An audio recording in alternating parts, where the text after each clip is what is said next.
The two coaxial adjacent sides of a parallelogram. चलो parallelogram बनाओ।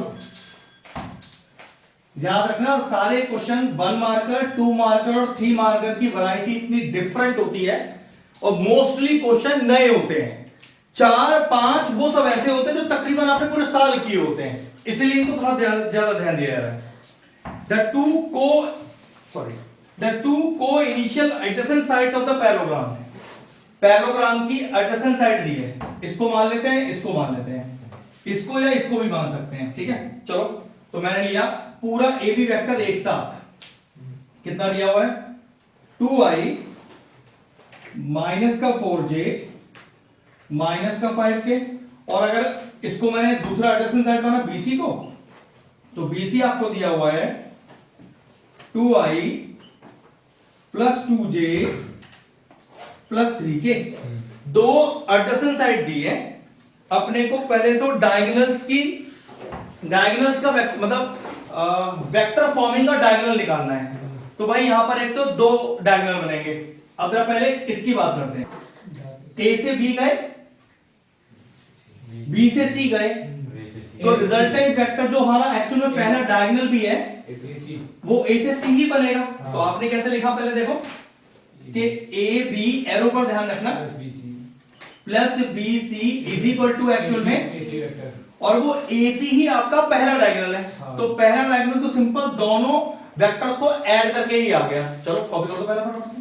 तो AC वेक्टर कितना आया, सिर्फ दोनों का सम, तो डायरेक्टली सम करो 4i माइनस का 2j माइनस का 2k।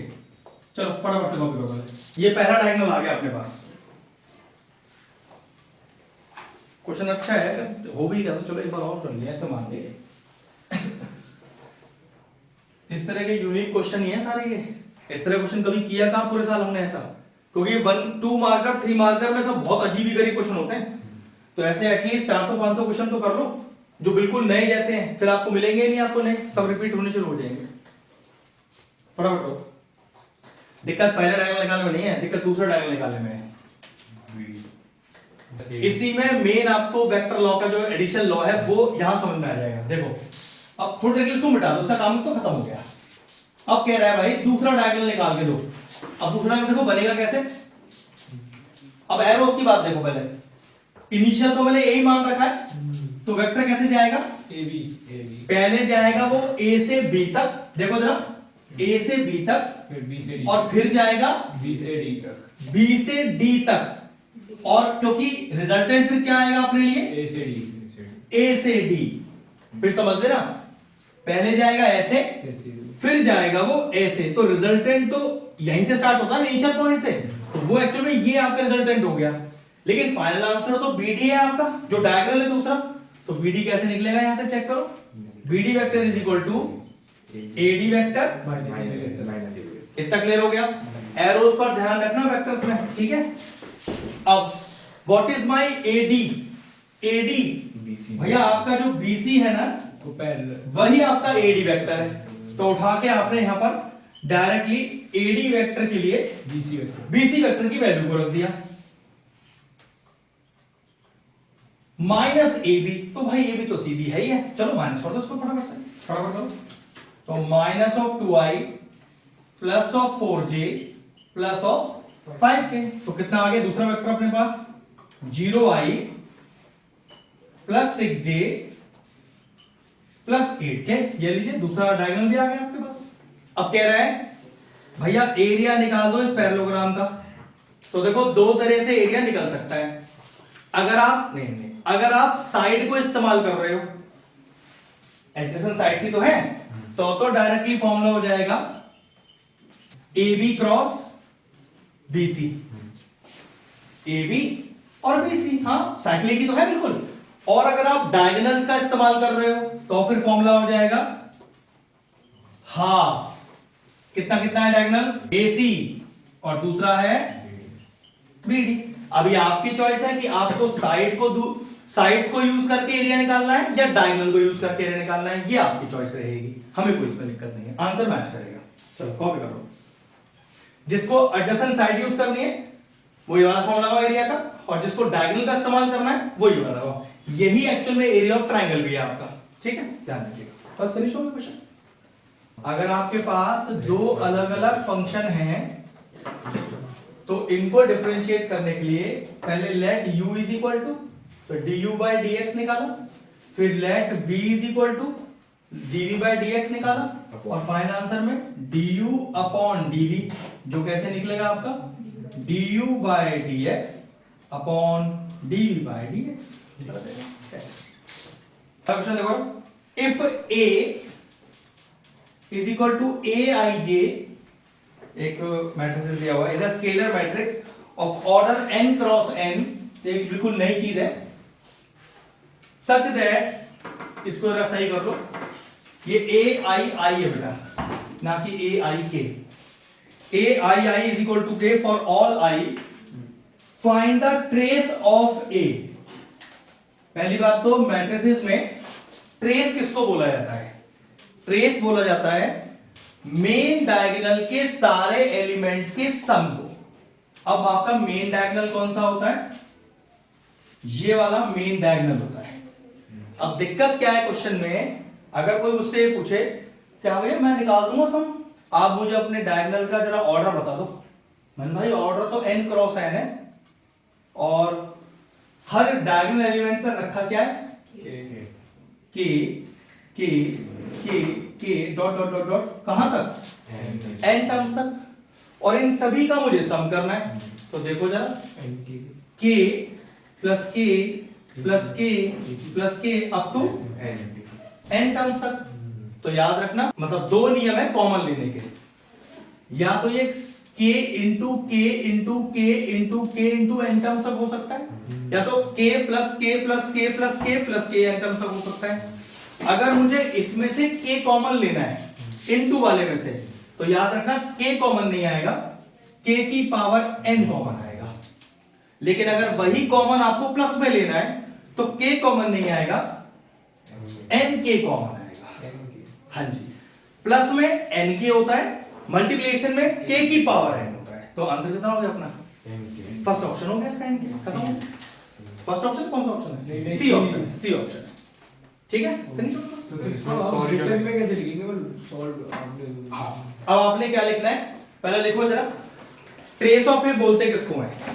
What is called as trace of A. लिखिए, the sum of, what is, question भी आ सकता है what is trace of A, बहुत कोई दिक्कत नहीं है इसमें। The sum of all diagonal elements, the sum of all diagonal elements on the main diagonal,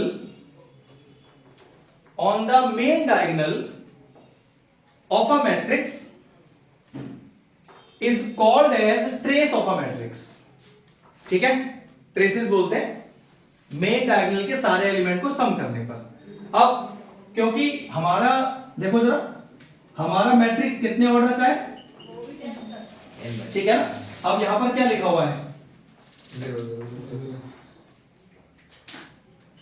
चलता चला जाएगा। तो आपने क्या किया, फिर डेफिनेशन डाली कि ट्रेस क्या होता है, इन सबको जोड़ा, क्योंकि जोड़ रहे हो n टर्म्स तक और k कॉमन लेना चाहते हो तो n टाइम्स k कॉमन लेना चाहते हो लेकिन सीरीज मल्टीप्लिकेशन की है तो k की पावर है, बस ये नियम है।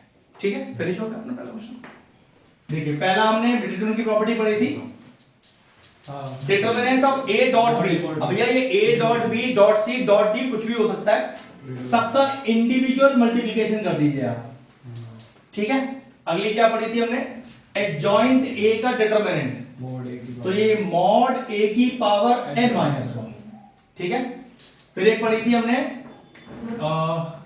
k इंटू i3 या in कुछ भी बोलो उसे, हमने वो 3 के लिए लिख दिया था वहां पर, k इंटू in, तो ये हो जाएगा k की पावर n इंटू i। अब i तो i3 रहेगा यहां पर। ठीक है, और प्रॉपर्टी बताओ कौन सी पढ़ी थी? दो और है, 5 पढ़ी थी। हाँ, a ट्रांसपोज का determinant equal to a mod adjacent a into adjacent a। तो a इंटू एडजॉइंट a है आपका। ये 5 प्रॉपर्टी याद होनी चाहिए अपने को। उसी के बाद अब आप क्वेश्चन कर पाओगे इजीली। चलो अब देखो क्वेश्चन क्या कह रहा है। Let A and B are two invertible matrix of order 3 cross 3 if determinant, okay, determinant A B A transpose बराबर 8, फिर दिया हुआ है डिटरमिनेंट ए बी इनवर्स बराबर 8, और हमें फाइंड करना है determinant B A inverse B transpose, okay, वो डैश लग रहा है ना हल्का सा, हाँ बिल्कुल, ये फाइंड करना है, ठीक है। इसे लिखो पहले, डिटरमिनेंट ऑफ ए, ये लगाओ पहले, कैसे लिखें, determinant of A, determinant of B, determinant of A transpose बराबर है। Now what is A transpose का डिटरमिनेंट ए, वापस ए आ गया, बिल्कुल स्टेप बाय स्टेप। देखो अगर ये सब्जेक्टिव आया तो प्रॉपर लिखना, ऑब्जेक्टिव आया तो फिर अपना सॉल्व कर देना सीधा उठाकर, ठीक है। ये कितना हो गया, ए स्क्वायर, थोड़ी देर के लिए इसको यहीं छोड़ देते हैं जरा, ठीक है। आइए इस पर आते हैं, इसे क्या सॉल्व करेंगे, determinant of A, determinant of B inverse. अब बी इनवर्स ना लिखकर अगर मैं इसे डायरेक्ट, चलो हाँ पहले एक स्टेप तो डाल ही दूं, फिर अगला स्टेप लिखता हूं, हाँ बिल्कुल ऐसे लिख रहा हूं, ऐसे ये ज्यादा सही रहेगा। और यहां से देखो जरा, डिटरमिनेंट ए का वैल्यू कितना आ गया, 8 टाइम्स बी डिटरमिनेंट।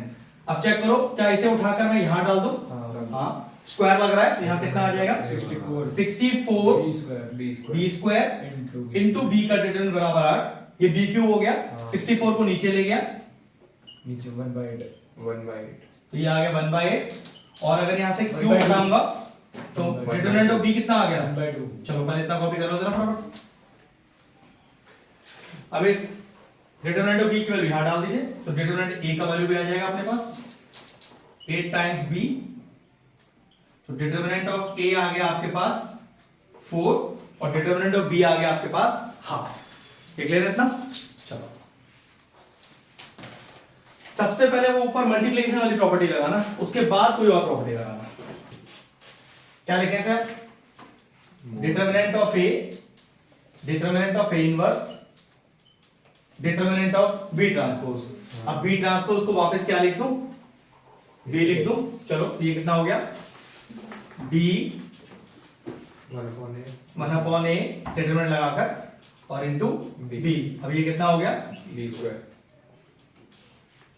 ठीक है। क्या बी का वैल्यू है अपने पास 1/2 का स्क्वायर करो, 1/4 डिवाइडेड बाय 4, तो 1/4 डिवाइडेड बाय 4, तो ये आ जाएगा 1/4 into 1/4 that is equal to 1/16। कैसे आ गया, बी स्क्वायर अपॉन 1/4 बेटा बी का वैल्यू कितना है, सीधा वैल्यू 1/2 है, स्क्वायर इज 1/4, ए डिटरमिनेंट का वैल्यू कितना है 4, तो आ गया 1/16, तो फाइनल आंसर आया अपने पास 1/16। चेक करो है क्या, हाँ ठीक, खुद ही डिसाइड कर लेना मार्क्स को, बस अभी चेकिंग करेंगे बताने कितने कटेंगे, हाँ तुझे पहले पता होता है, बस तुझे 7 प्रॉपर्टी नहीं बताती, वैसे सब पता तुझे। अगली प्रॉपर्टीज रह गई अभी 5 करेंगे, 2 तो आनी ही नहीं है, तो 5 ही कर लो। नहीं नीचे कर लूंगा। अरे क्या फायदा, इतना पढ़ लिया आपने, 2 प्रॉपर्टी फालतू पढ़ के कहीं बुद्धि घिस गई तेरी, तो भाई 3 दिन ही तो मिले थे, तो 3 दिन में 5 प्रॉपर्टी बहुत होती है। अब देखूंगा अगले 2 दिन में, अब जब देखूंगा ठीक है, ज्यादा इतना पढ़ने की जरूरत क्या है। पर वो जो 2 हैं वो तो आती नहीं ना। हाँ आ गई तो हमें आती भी तो नहीं होंगी ना करनी, तो जब आती नहीं तो आती भी नहीं होंगी करनी, बराबर हो गया ना, वो आती ना हमें करनी आती, खत्म बात तो खत्म, ना वो आती ना हमें आती, तो बराबर इक्वल टू है दोनों में, सही लगता है। और क्या भाई 0 to a fx dx is equal to, लेकिन आंसर तो 0 to a ftdt लिखा हुआ है वहां पर, अब आपको तो समझ ही नहीं है क्योंकि आपने तो की नहीं थी वो प्रॉपर्टी, तो आप भी वहीं छोड़ा है क्वेश्चन को, और ऐसे कहीं कुछ छोड़ा है, कहीं कुछ छोड़ा है, कहीं कुछ छोड़ा है, हर 40 क्वेश्चन में कुछ ना कुछ छोड़ा हुआ है। ना लिखने का मार्क्स ज्यादा है और गलत लिखने का मार्क्स बहुत ज्यादा कटेगा, फिर टटोलते रहना, ये यार 33 ही नहीं बैठ रहा है तुम्हारा, बस ठीक है। हाँ नहीं अभी तो 33 की बात चल रही है, 50 60 70 तो वो तो ख्वाब में भी नहीं आते हो लोगों के, उन्हें खुद को पता है जब मुझे आता कुछ नहीं तो 60-70 कैसे सोच लूंगा? सोच लो, बेवकूफ बनाते रहो अपने आप को। बात तो ये है, अब आपका मेन क्राइटेरिया पहले ये है कि आपको पास होना है, आपको 33 नंबर वहां आने चाहिए, क्योंकि रेड मार्क लग गया है तो बहुत ज्यादा बेइज्जती होगी, साल खराब होने का चांस भी बहुत ज्यादा है, क्योंकि वो कंपार्टमेंट का पेपर है वो उससे ज्यादा टफ आएगा, वो बहुत ही मुश्किल हो जाएगा। हाँ, अभी आपके पास टाइम है, आप उसको यूटिलाइज नहीं कर रहे, आप अभी भी वेट कर रहे हो, अपने सातों प्रॉपर्टी खत्म नहीं करी। सैटरडे आपके पास, संडे आपके पास, क्या कर रहे थे आप? कहीं और बिजी थे? नहीं। फिर क्यों नहीं निपटाए? 2 से 3 घंटे लगते उसे करने में आपको, तो 48 घंटे में से, जिसमें से अभी आप शाम को आए हो, तकरीबन 3 दिन पूरे मिल गए आपको, और आपसे 2 घंटे में वो प्रॉपर्टी निपटी नहीं पूरी। तो इससे से पता चल रहा है आप क्या करने वाले हो। कोई बात नहीं बेटा, पेपर तो तुझे देना है। जब हमारे पसीने छूट रहे होंगे ना, यार ना ये आता ना ये आता, बस जो रिवाइज किया है वही आता है मुझे, तो बेटा इतना बड़ा सिलेबस जो 1 साल में कराया वो हम 1 महीने रिवाइज नहीं कर सकते हैं। तुझे वो चीज की अहमियत ही नहीं समझ में आ रही है। इससे क्या पता चल रहा है? पढ़ाने वाले में कमी नहीं रही, पढ़ने वाले में कमी रही। अगला देखिए, ये भी मैट्रिक्स से क्वेश्चन है, मैट्रिक्स ऑफ डिटरमिनेंट से। If A is a 3x3 matrix, जिसमें डिटरमिनेंट ऑफ A कितना दिया हुआ है? -2, और हमें क्या निकालने को बोल रहा है? मॉड ऑफ, मतलब determinant of A into adjoint है। तो भाई देखो, ये A इंटू B लिखा है। सबसे पहले क्या करें? हाँ, determinant of A, determinant of adjoint है। अब रुक जा, ये कितना दिया है डायरेक्ट अपने को? -2, और इसका फॉर्मूला क्या होता है? n-1। चेक करो मैट्रिक्स का ऑर्डर कितना है? 3। डालो यहां पर जरा, 2 आ जाएगा तो -2/2, ठीक है, -2 की पावर 2, तो -2 की पावर 2 तो प्लस का 4 हो गया, और आंसर कितना हो गया? माइनस का 8। फिनिश। कर सकता है, कर सकता है। जब आपके ये जो एमसीक्यूज है ना, वो 20 में से 20 मिले आपको पूरे, एक भी कटे नहीं है आपका, इसलिए इतना ज्यादा प्रेशर 1 मार्कर पे लगाया जा रहा है। कटा तो नहीं चाहिए भाई। अभी मैंने और जितने एमसीक्यूज वाले सेल पेपर देखे हैं, एक नया क्वेश्चन नहीं दिखाई दिया मुझे, सब हमारे करे हुए रिपीट क्वेश्चन, तो बस फिर क्या दिक्कत है? कह रहा है if y is equal to log of sine e की power x find dy by dx। अब जरा शांत रहना सब, अनंत इस क्वेश्चन को सॉल्व करते हैं मुझे। चल बोल कैसे लिखूं, जो तू बोलेगा मैं वही लिखूंगा।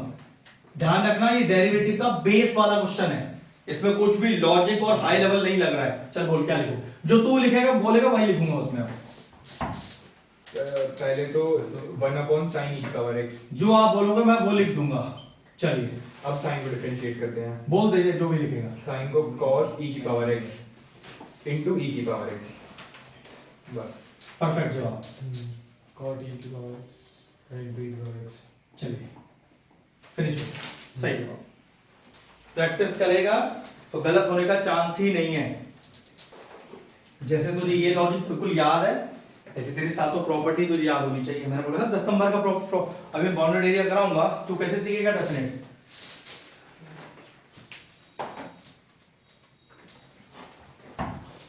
फिर देखो ये तो ओरल सही क्वेश्चन है। The direction ratio of a line parallel to z axis, 0 0 1 होता है, तो याद रखना z एक्सिस है और 2 नहीं है, तो 0 0 1। चलो टिक कर लो इसे, जिस जो है उसे 1 रखना और जो नहीं है उसे 0 रखना। अब x और y मौजूद नहीं है तो आपका आंसर हो गया 0 0 1। और मान लो इसमें डायरेक्शन कोसाइन मांगा होता तो आपके पास डायरेक्शन रेशियो आ गया 0 0 1, ABC आ गए, फिर आप एलिमेंट निकालते हो, ठीक है। हाँ, a upon under root of a square plus b square plus c square करके, ठीक। चलो 6 वाला देखिए, what is the integrating factor of, बस इंटीग्रेटिंग फैक्टर निकाल के दिखाना है, आगे कुछ नहीं सॉल्व करना है इसमें। तो dy by dx plus y sec x is equal to 10x। पहले तो चेक करो ये कौन सी फॉर्म का क्वेश्चन बन रहा है, dy by dx plus py is equal to q। ये बन रहा है आपका लीनियर डिफरेंशियल इक्वेशन, जिसमें p का वैल्यू कितना आ गया अपने पास sec x। q की जरूरत नहीं क्योंकि सिर्फ if निकालना है अपने को, और if का फॉर्मूला क्या होता है, e की power integration of pdx e की power integration of sec dx sec x dx का डायरेक्ट फॉर्मूला इंटीग्रेशन का log of sec x plus tan x, e की power log of sec x plus tan x। अब e की power, अब log की property है e की power वाली कि e की पावर में अगर log हो तो log के साथ जितना एंगल लिखा है सिर्फ वही आपका आंसर है, सब एलिमिनेट हो गया। तो answer is sec x plus tan x। Finish, आ गया आपका IF है आंसर में, चेक करो जरा। हाँ बिल्कुल सी ऑप्शन जो है आपका, ठीक है, sec x plus tan x। इस वीक में आपको ये निपटाना है मुझे और आपका बाउंडेड एरिया कंप्लीट करना है मुझे, ठीक है। 10 तारीख तक तो लेंगे, फिर देख लेंगे एक बार। मंडे हाँ बेटा, 10 तारीख को मंडे है। हाँ 10 तारीख तक तो क्लास लेनी ही लेनी है, उसके बाद फिर आप लोगों से पूछ के ही रखेंगे क्लास। कॉमर्स के लिए पहला पेपर कब है? मेरे 17 को है। तुम्हारा 17 है, तुम्हारा 17 है। तो फिर फिजिकल एजुकेशन है, फिजिकल एजुकेशन है 17 को, हाँ। उससे पहले उससे पहले है। तो फिर क्यों 10 तारीख रखेंगे? फिर तो और ज्यादा रखेंगे, 3-4 क्लास। हाँ, मुझे लगा कि 15 से स्टार्ट है आप लोगों का एग्जाम। 15 अरे, अगर एक ओके वो आप देख लेंगे तो फिर तो क्लास और 2-3 दिन एक्सटेंड ही होगा, हाँ। ये मान के चलो। फिर 10 तक मेरे दिमाग में था कि 15 को पेपर है, वो भी आपका कोई मेन जैसे इंग्लिश या ऐसा पेपर, इसलिए मैं 10 तक छोड़ने की सोच रहा था। अच्छा 17 का पहले वो फिजिकल वाला, हाँ तो 13-14 तक रखेंगे, क्या दिक्कत है? आपको कितनी तैयारी करनी है फिजिकल के लिए? उसका फिजिक्स है ना, फिजिक्स कब है? फिजिक्स 21 को है। 21 और 17 को, हाँ तो यार मानो 13-14 तक तो रहेगा, फिर आपकी भी कुछ छुट्टी हो जाएगी। हाँ हाँ फिर तो ठीक है। फिजिकल कोई ऐसा भी कोई फिजिकल के लिए दिन रात एक करेगा? नहीं, मेरे को तो पहले से भूख लगी है। नहीं नहीं, कोई है जो फिजिकल में दिन रात एक करने वाला है? क्या नोट फिजिकल के नोट्स भेज दियो। हाँ तो क्या है, नेट पर मिल जाएंगे आजकल, भेजने की जरूरत है आजकल। मैंने सब थोड़ा करा तो रहा है। सब मिलता है बेटा, सब मिलता है, अब सब मिलता है उस पर। कैसे क्या होता है? चलिए बहुत अच्छा क्वेश्चन अगला एलपीपी से। Correct the 4 corner points are given. देखो भाई कॉर्नर पॉइंट कौन कौन से हैं? 0, 10, 0, 10, 5, 5, 15, 15 0, 20 और 0, 20। और आपका जो ऑब्जेक्टिव फंक्शन है वो क्या है? देखो z is equal to px plus qy। Condition on p and q so that the maximum of z occur at both 15, 15, 0, 20। देखो 15, 15, 0, 20 इसकी बात ही खत्म कर दी उसने कि p और q के बीच में वो कंडीशन बताइए जब इन दोनों पॉइंट पर आपका z मैक्सिमम है। अगर हमें पहले ही पता है कि दोनों पॉइंट पर मैक्सिमम है तो देखो जरा, z मैक्स 15, 15 कितना आएगा? याद रखना पहला वैल्यू x होता है, दूसरा वैल्यू y होता है, तो कितना हो गया? 15p plus 15q। और ऐसे ही z max 0, 20 is equal to, ये तो 0 ही हो गया और ये हो गया 22। Since both the point are maximum, hence we can compare them। तो क्या लिखेंगे? 15p plus 15q is equal to 20q। अरे भाई दोनों मैक्सिमम पॉइंट ही हैं, दोनों को बराबर रख दिया आपस में उठाकर, तो q चला गया q के पास, तो 15p is equal to 5q, ये 3 टाइम्स चला गया, तो q बराबर 3p। देखो कोई रिलेशनशिप है वहां पर आंसर में? ये आंसर आ गया, खत्म हो गया। ये 1 मार्कर्स तो बेटा एकदम सॉलिड हो जाएंगे आपकी, चिंता ना करो, छोड़ूंगा नहीं इनको तो एक भी, क्योंकि हर बार यही परेशानी है, कभी 2 छूट रहे हैं, कभी 4 छूट रहे हैं, कभी 6 छूट रहे हैं। हर मार्कर तो एकदम 20 के 20 होने चाहिए आपके परफेक्ट। हमें अगर मैं आपसे बोलूं कि मुझे कोसेक इनवर्स x का ग्राफ चाहिए, तो ये तो मुझे पता है कि कोसेक इनवर्स x माइनस π/2 से और π/2 की कैटेगरी वाला ग्राफ है, ठीक है। लेकिन इस ग्राफ पे छोटा सा चेंज है, वो क्या? अगर आपको कोसेक इनवर्स x का ग्राफ बनाना है तो सबसे पहले आप साइन इनवर्स x का एक रफ ग्राफ बनाइए। अब साइन इनवर्स x का ग्राफ कहां से कहां तक का होता है? उसका डोमेन होता है -1 से 1 तक का, और रेंज तो हमें पता ही है, -π/2 से, फिर एक डॉटेड लाइन डाल लीजिए जिससे कि आपका ग्राफ इस बाउंड्री के बाहर ना निकलता हो कभी। बाद में डॉटेड लाइन आप मिटा भी सकते हो, ठीक है। अब देखो पहले साइन इनवर्स एक्स का एक रफ ग्राफ बना रहे हैं, बन गया। तो कैसे बनता है कोसेक का ग्राफ, देखो कैसे बनता है कोसेक इनवर्स एक्स का ग्राफ, ये गया इधर, ये आया इधर। अब जरा एक चीज देखना, हमने अपने रेंज में लिखा है -π/2 से π/2, -π/2 से π/2, ये 0 से होता हुआ कहां गया है? तो यहां पर क्या है एक्चुअल में, ऐसे टकराया नहीं ना, टकराता तभी तो 0 पे आता। देखो जरा इस लाइन को कहीं टच तो कर ही नहीं रहा भाई पर, तो सही लिखा था मैंने रेंज -π/2 से 0 यूनियन 0 से, इसका मतलब रेंज तो यही है, लेकिन अब जरा सही से लिख देते हैं इसको, ये है इसकी रेंज। जो आपकी प्रिंसिपल ब्रांच है कोसेक इनवर्स एक्स के लिए -π/2 से π/2 तो है, लेकिन 0 इंक्लूडेड नहीं है। तो ये फाइनल आंसर है इसका, कॉपी करो। तो सब्जेक्टिव क्वेश्चन देख, पेपर में पहली बात तो डायरेक्ट नहीं आया, ऐसा आएगा, draw the graph of cosec inverse x and also show is domain and range. Simple ये क्वेश्चन आता है। तो इसमें 0 इंक्लूडेड नहीं होता है प्रिंसिपल ब्रांच में, रेंज के अंदर, ठीक है। रेंज तो बी है, बाहर का भी है। तो 8 का आंसर हो गया -π/2 से π/2 इंक्लूडेड -0।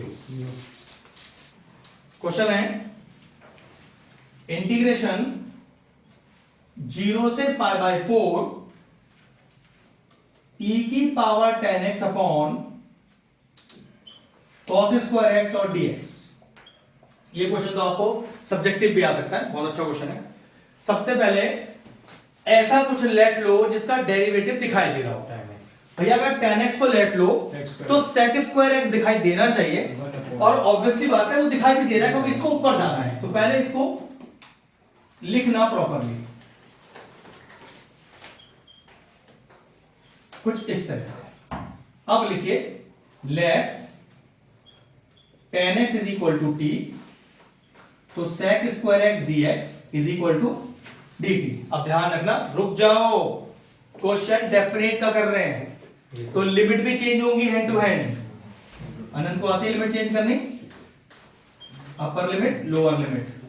पहले लोअर लिमिट करते हैं, हमने क्या लेट लिया है 10x को t, अब लोअर लिमिट कितनी है 0, तो x में रखो 0, तो tan 0 is equal to t। अब tan 0 क्या होता है 0 ही होता है, तो लिखते हैं इसको t tends to 0, equal to नहीं लगाते हैं, यहां पर एरो लिखते हैं। अपर लिमिट में π/4 है, तो पहले tan x is equal to t, और अब tan π/4 is equal to t। Now what is tan π/4? 1045 1, तो t टेंड्स टू 1, तो अपने पास नई लिमिट आ गई t वाली। चलिए, तो I is equal to integration of 0 से 1, अब जरा देखो e की power t sec square x dx, sec square x dx वो क्या हो गया dt। तो I is equal to e की पावर t इंटीग्रेशन 0 टू 1, डालिए लिमिट e की पावर 1 माइनस e की पावर 0, तो e minus 1 is your final answer. Check करो मैच हो रहा है। हाँ ये हाँ, तो इक्वल टू में 0 किसका होगा? अच्छा, इक्वल टू में निकालना है, ठीक है। 2 नंबर तक का क्वेश्चन अगर सॉल्व करने के लिए आया है, क्योंकि लिमिट चेंज करना सीखना पड़ेगा इसमें, तो 2 नंबर तो आएगा ही आएगा। सिंगल मैट्रिक्स का ऑर्डर बताना है, तो देखो जरा पहले वाला जो मैट्रिक्स है बोर्ड पर देखो, उसका ऑर्डर कितना दिया हुआ है 3/2 का, और बोर्ड पे यहां 2 मैट्रिक्स आपस में सब्ट्रैक्ट हो रहे हैं, ठीक है। एडिशन और सब्ट्रैक्शन में ऑर्डर सेम होता है, तो भाई इसका भी 2/3, इसका भी 2/3, और जो माइनस होके आएगा उसका भी 2/3। लेकिन ये आपस में क्या हो रहे हैं मल्टीप्लाई होने के लिए इन दोनों का मैच होना जरूरी है, और जो रिजल्टेंट मैट्रिक्स आएगा वो उसका ऑर्डर होगा। तो what is the final answer 3×3, खत्म हो गया। चलिए 11 क्वेश्चन भी एक बहुत देखो, पहला क्वेश्चन है इस वाले असाइनमेंट में भी आया हुआ है एलबीबी से। जरा क्वेश्चन खुद करो, पहले प्लॉट करो वाली क्वेश्चन जरा हो गया। चलिए सबसे पहले इक्वेशन को प्लॉट करना है। एक चीज देखो बोर्ड पर, सबको बोला था ये वाली बात, 3x plus 5 ये लेस देन और ग्रेटर देन सिर्फ शेडिंग का पार्ट है। अभी आप इसको इक्वल टू 4 मान के ही चलना, सिर्फ शेड करने के लिए। अब देखो जरा फटाफट से पॉइंट्स लेते हैं बोर्ड पे। अगर मैं x में 0 रखूंगा तो y तकरीबन 4/5, और अगर y में 0 रखूंगा तो x हो गया हाँ 4/3। अब एक बार देख लो बेटा, यहां पर आपको कुछ करना नहीं है। x का 0 y का 4.5, 4.5 का मतलब 0.8। देखो x का 0 y का 0.8 यहां आएगा तकरीबन, और x का 4/3 मतलब 1 पॉइंट से थोड़ा ज्यादा, और y का 0 मान लो यहां पर। तो ये लाइन आगे देखो, पहले समझ लो अच्छे से।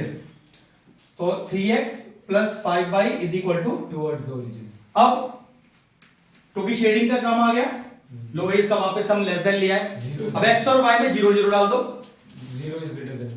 तो 0 छोटा है 4 से।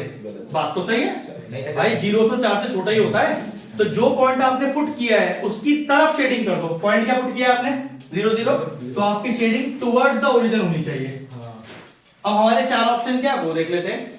पहली बात तो इसमें जो ऑप्शन में क्लोज्ड हाफ लिखा हो उसे तो काट ही देना, क्योंकि ओपन है हमारे पास हिस्सा। तो पहला ऑप्शन हो सकता है, बी ऑप्शन हो सकता है, B। और डी, 3 रहेगा हमारे पास। अब इसमें से देखो यार, an open half not containing origin, देखना गलत. भैया आपके शेडिंग में ओरिजिन आ रहा है, तो ए ऑप्शन भी गया अपना। फिर बी ऑप्शन देखो, an open half containing the origin. वैसे ये आंसर करेक्ट आ रहा है, लेकिन एक बार डी ऑप्शन भी पढ़ लेते हैं। The whole X Y plane not containing the line. अरे नहीं, वो तो लॉजिक ही गलत हो गया। तो answer is B, open area है भाई, कोई बंद हिस्सा तो है नहीं, और क्या उसके अंदर ओरिजिन इंक्लूडेड है? यस, तो ऑप्शन इज बी। खत्म हो गया सर, पर हम सिर्फ पॉजिटिव रीजन में नहीं करते थे शेडिंग। बेटा।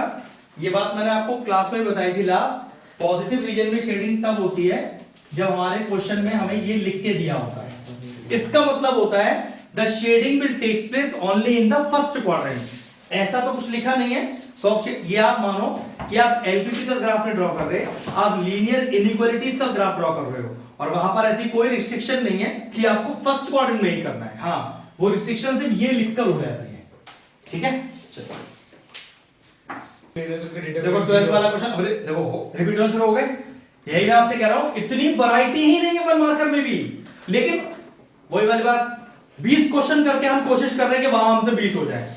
आप 500 क्वेश्चन करो, 20 हो जाएंगे आपसे। अब आप देखो ना खुद ही, ये वाला क्वेश्चन रिपीट हो गया है, कोप्लेनर रिपीट हो गया, फिर अब तो रिपीट हो गए, डिटरमिनेंट वाला क्वेश्चन रिपीट हो रहा है बार बार। तो ठीक है, और क्या चाहिए फिर अपने को? 3 वेक्टर दिए हैं, कोप्लेनर है, find the value of m। If 3 vectors are coplanar then their determinant is 0। चलो फटाफट से करते हैं, डायरेक्टली डिटरमिनेंट बना लो और तीनों वेक्टर फटाफट से लिख दो।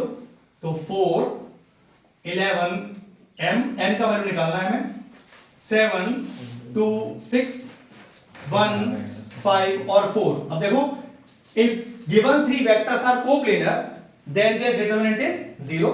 0 लेकर चलिए, और m, ये जो अननोन वैल्यू है m का, ये फाइंड करेंगे।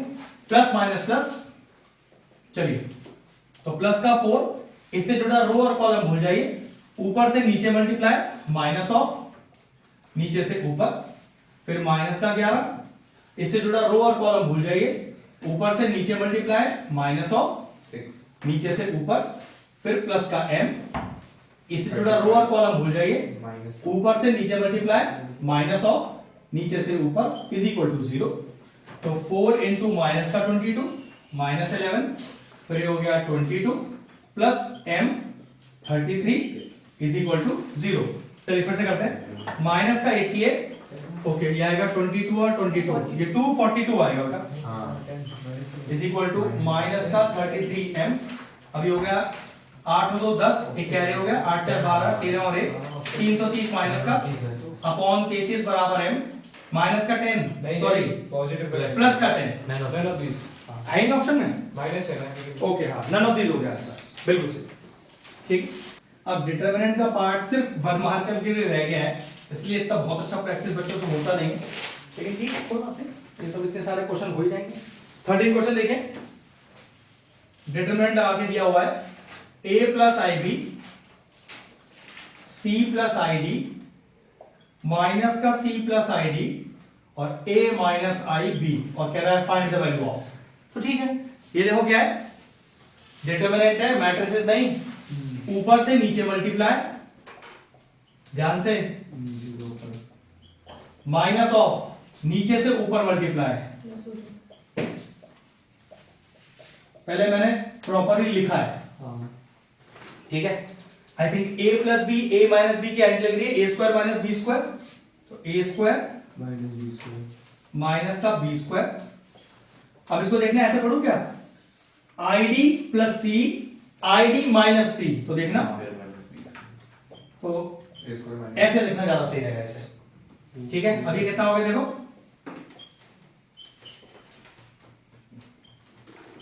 अगर थोड़ा बहुत 11 का कॉम्प्लेक्स नंबर याद हो तो भाई आई स्क्वायर का वैल्यू माइनस वन, तो कितना हो गया, a square plus b square minus का डी स्क्वायर माइनस की सी स्क्वायर, खोलो अपना ब्रैकेट, ये आएगा a square plus b square plus c square plus d square.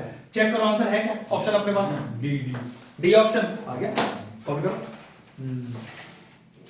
I square minus one होता है। चलो एक क्वेश्चन और फिनिश करते हैं। दो पेपर में तो हमेशा यही होता है, ऐसा नेचर अकाउंट्स में भी होता है ना, मुझे अकाउंट्स का आइडिया नहीं, हमने कभी देखा ही नहीं ऐसा। बहुत लंबा पेपर होता है। इंग्लिश का तो खुद हमने देखा है भैया, हर इंग्लिश में लगता था भगवान फंडामेंटल डाल दिया एक्चुअली कब पता लगता है सर, जब लास्ट में आंसर आया तो पता लगता है मैच नहीं हुई, तो वो लोग पीछे से गलती है, फिर तो छोड़ ही देते हां, हैं। वो दिक्कत तो है। चलो 14 देखिए ना, प्रोबेबिलिटी ऑफ ए दिया है 3/10, प्रोबेबिलिटी ऑफ बी दिया है 2/5, probability of A union B दिया है आपको 3/5, और हमें फाइनल में आंसर निकालना है probability of B by A plus probability of A by B. भाई देखो डायरेक्ट फॉर्मूला है। अगर मैं आपसे ये बोलूं अक्षर, ये टॉपिक कौन सा है, प्रोबेबिलिटी है एडिशन नहीं, अच्छा ये वाला, ये उसका है, उसी का तो है, वही नाम याद नहीं है लेकिन फॉर्मूला बताइए कि क्या है। Conditional probability. कंडीशनल एक इवेंट की प्रोबेबिलिटी निकाल रहे हो जब दूसरा इवेंट ऑलरेडी हो चुका है। तो what is P A by B, इसका फॉर्मूला पहले लिख लो, P A intersection B upon P B, नीचे वाला नीचे ही आता है, ऐसे इसका फिर फॉर्मूला क्या हो गया, P A intersection B upon P A. अब देखो एक चीज, पी ए पी बी दोनों मौजूद है, दिक्कत है इंटरसेक्शन नहीं है, इंटरसेक्शन की भी एडिशन थ्रो लगानी पड़ेगी। अब वो क्या होती है, P A union B is equal to P A plus P B minus का पी ए इंटरसेक्शन बी। चलिए वैल्यू निकालिए, 3/5 is equal to 3/10 plus 2/5 minus का पी ए इंटरसेक्शन बी। तो P A intersection B is equal to 3/10 plus 2/5 minus का 3/5। अब एक चीज देखो जरा, ये हो गया 3, ये हो गया 4, ये हो गया 6, तो 7 minus 6 upon 10 that is equal to 1/10। अब देखो जरा, क्या ऊपर से a इंटरसेक्शन भी कॉमन आ रहा है, जिसकी वैल्यू मैंने अभी क्या निकाली है 1/10, तो एक तरह से 1/10 कॉमन आ गया, तो ये बचा 1 upon P A plus 1 upon P B, तो 10/3 1 अपॉन 3/10, तो ये हो गया 10/3, पर ये भी 1 अपॉन करो 5/2। एक चीज देखो जरा, लॉजिकल देखो, चाहो देखो देखो 20 प्लस ऊपर भी मल्टीप्लाई नीचे भी मल्टीप्लाई 2 से, इससे फायदा देखो क्या हुआ आपका, यहाँ कितना आ गया 10 यहाँ भी क्या रखा है 10 कॉमन आ गया आपका बाहर, 10 कितना बचा 1/3 बचा और 1/4 बचा, ये कैंसिल आउट हो गया इधर से, और ये कितना आ गया आपके पास 7/12 आ गया बेटा। चलिए जिसको एलसीएम निकाल के करना हो एलसीएम निकाल के भी कर सकता है, ठीक है। Answer is D option 7/12। भाई देखो हम तो इस तरह का लॉजिक लगाते हैं जिसमें हमारी कैलकुलेशन बची रहे, ज्यादा टाइम ना लगे, लेकिन ये आपकी चॉइस है, आपको एलसीएम कैसे लेना है। जरूरी नहीं है कि आप ये 2 से 2 से मल्टीप्लाई करो, सिंपल एलसीएम ले लो, 6 आ जाएगा नीचे एलसीएम, ठीक है, तब भी आंसर यही आएगा। बस आज के लिए क्लास इतना ही है।